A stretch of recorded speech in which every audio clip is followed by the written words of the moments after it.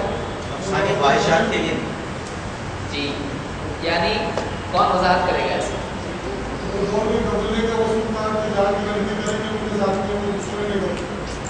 تو بات صحیح ہے، لیکن اس کا اللہ ایک ہے، اس سے کنیکشن اس کا کیا ہے؟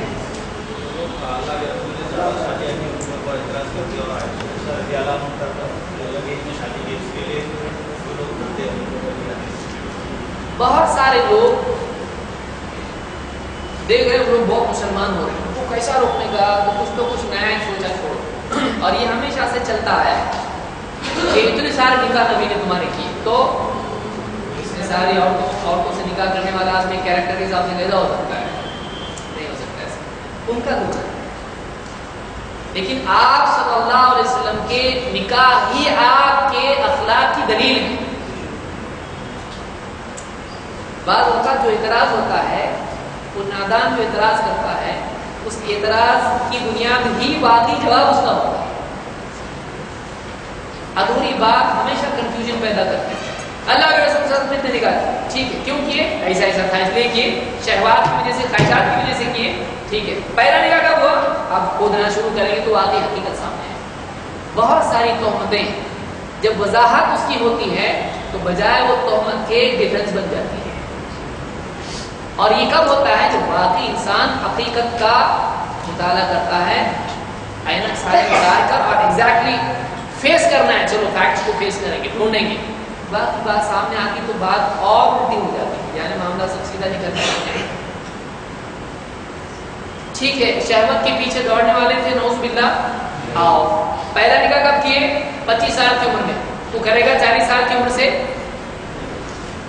نہیں. تو یہ کس کی علامت ہے؟ شہوتوں کی علامت ہے. عقل ہے نہیں ایسا. ٹھیک ہے. اور دوسرا کوئی نکاح کیے، چلو ایک تو پیسے کے لیے کی اتنی 40 سال کی عورت سے، تو جو آدمی پیسے کے لیے کیا ہے وہ آدمی دوسرا نکاح کہیں کے لیے کرے گا؟ اپنی صورت کے لیے نہیں کرے گا کہ نہیں کرے گا؟ دوسرا کیا کہ نہیں کیا؟ ہر پیسہ پیسہ. اور کب تک؟ جب تک زندگی ہے تب تک نہیں. کیا مزہ؟ جب تک بیوی ہے تب تک دوسرا نکاح نہیں. اور کتنی عمر ہو رہی ہے؟ 63 کی بیوی عورت، کیا معاملہ ہوتا ہے؟ سوچیں. شہوتوں کے اعتبار سے سب ختم ہو جاتا ہے معاملہ. تو شہوت 48 سال کی عمر ہونے تک دوسرا نکاح، پھر بعد میں نکاح کیے. کچھ وجہ ہوگی. ایک آدمی جو واقعی شہوتوں کے پیچھے دوڑنے والا ہے، وہ اپنی جسمانی قوت کے دور میں ایسے نکاح کرے گا زیادہ، یا بعد میں کرے گا جب جسمانی قوت کے اعتبار سے وہ بات نہیں ہوتی انسان کی زندگی. اگرچہ کمپیریٹیولی اللہ کے نبی صلی اللہ علیہ وسلم دوسروں سے بہتر تھے، لیکن آپ صلی اللہ علیہ وسلم نے اپنی زندگی کا وہ حصہ جو اصل نوجوان آج دیکھیے مثال کے طور پر کالجز میں کون سی عمر میں بھاگتے پیچھے، جاب پہ لگتے جب آدمی 40-50 کا ہوتا ہے تب بھاگتا ہے کسی کے پیچھے. کالج کے باہر جا کے رک رہا ہے، ہیڈ فون لگا کے جینس میں کی گاڑی لے کے 48-50 سال کا ہو کے تب کرتا ہے. جب تو آدمی کی زندگی میں ٹھہرا آتا ہے تب آدمی سیاست کی طرف جاتا ہے، دوستوں کے ساتھ چائے کی پیالی پہ گپ شپ کرتا ہے. وہ عمر ہوتی ہے اس کی، بیوی گھر پہ چلائے وہ عمر اس کی وہ نہیں ہوتی. وہ دوسروں کو دیکھ کے ہاں دیکھو آج کل کے بچے ایسے، یہ عمر ہوتی ہے اس کی. واقعی عمر کون سی ہوتی ہے جس میں آدمی کی نگاہ آدمی ایک بار دیکھ کے واپس دیکھتا ہے؟ وہ عمر اللہ کے نبی صلی اللہ علیہ وسلم کی کیسی گئی؟ آپ جاتے تھے غار ہرا میں اور یہ بیوی، اور بعض اوقات بعد کے دور میں عائشہ نے مذاق سے کہا وہ بیوی اس کے تو دانت بھی نہیں کھلتے. اب تو نہیں، اس سے میری اولاد ہوئی، وہ ایسی تھی، وہ ایسی تھی، ایسی تھی. یعنی ایسا نہیں کہ کچھ بس ہاں ٹھیک ہے ایک بیوی وہ بھی تھی، اس کے بارے میں سنوں گا نہیں کچھ.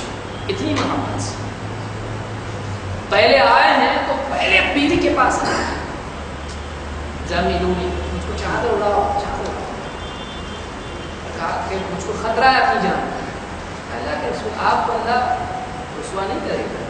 آپ ایسے ہو, آپ کے اخلاق ایسے ہیں, آپ لوگوں کے کام آتے ہو, لوگوں کی تکلیف میں آپ ان کا ساتھ دیتے ہو, دوسروں کا بوجھ آپ اٹھاتے ہو, جس کے پاس خرچ کے لیے نہیں آپ اس کا خرچ چلاتے, اللہ آپ کو رسوا نہیں کرے گا. ایسا کچھ ہو رہا آپ کے ساتھ تو اچھا ہی ہوگا, برا کبھی نہیں ہوگا.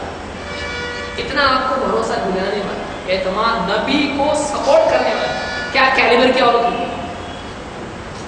ایک نبی ہے جو تھوڑا اس وقت میں نبوت ابھی ملی ہے, اس کو تازہ ابھی بڑا نبی بن کے آئے, لیکن آپ تھوڑا سا نبوت کے اس بوجھ کو برداشت کرنے میں تھوڑا سا لڑکھڑا رہے ہیں. یعنی آپ کی تکلیف برداشت نہیں ہوئی. آپ کو وہ نئی چیز ایک دم, کبھی سے پہلے سوچا نہیں نبی بنوں گا. بیوی آپ کو سکھا رہی ہے, اللہ آپ کو نہیں کرے گا. آپ لے کے جا رہی ہے اپنے رشتے دار کے پاس, ورقہ کے پاس, بتاؤ کیا خواہش ہے اس کے بارے میں. آپ کو بتا رہے ہیں ایسا ہوگا, آپ کو قوم نکالے گا, میری قوم نکالے گی مجھ کو. ہاں, آج نبی کو نکالے, علم غیب تھا. تو اللہ کے نبی صلی اللہ علیہ وسلم کی وہ بیوی, اور کوئی تعجب کی چیز نہیں, کیونکہ انسان کی خوبصورتی اس کے کردار میں ہوتی ہے, اس کی صورت میں نہیں ہوتی. کئی خوبصورت کیریکٹر بگڑا ہوا دیکھنے کو جی نہیں کرے گا, لیکن ایک آدمی بدصورت ہے, حبشی ہے, کیسا بھی ہے, لیکن اس کا کیریکٹر اگر پاورفل ہے, اس کا اخلاق اگر اچھا ہے, وہ اچھا لگتا ہے, لیکن اس سے انسیت محسوس ہوتی ہے.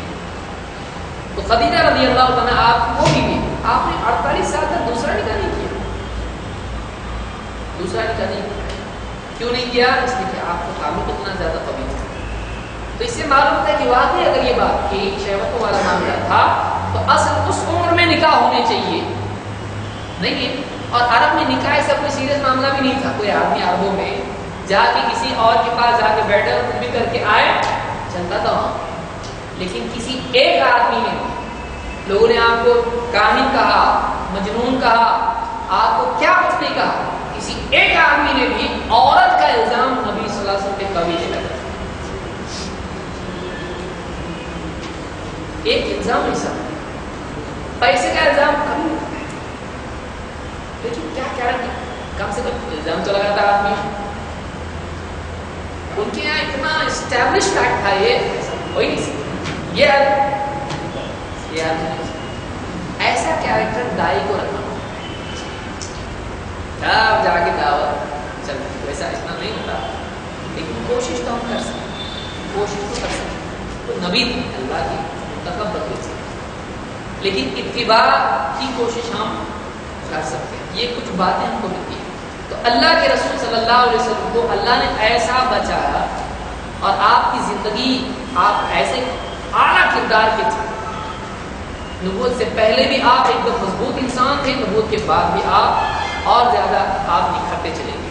وعلمک ما لم تکن تعلم وکان فضل اللہ علیک عظیم. تو یہ آپ صلی اللہ علیہ وسلم کی زندگی سے ہم کو ملتا ہے. اس کے آگے کچھ باتیں اور ہیں, انشاءاللہ ہم اگلے درس میں دیکھیں گے. تو سمجھ میں آیا آج ہم نے کیا سیکھا؟ بہت کچھ سیکھا. اس میں سے شارٹ میں کوئی بتائے گا حدیث کی قسموں کے اعتبار سے؟ پہلی قولی دلیل, کون سی دلیل دیکھی تھی ہم نے؟ اسلام کی بنیاد راوی کون ہے؟ ابن عمر. دوسری پہلی حدیث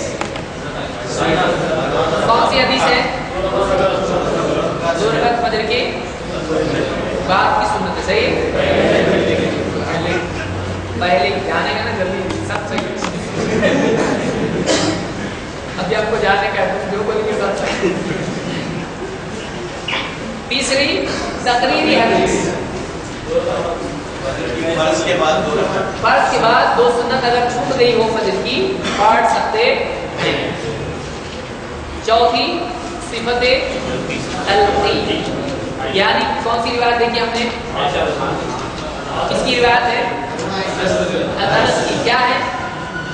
نبی صلی اللہ علیہ وسلم کی حدیث کی بات زیادہ آپ کی خوشبو تمام خوشبو سے بہتر.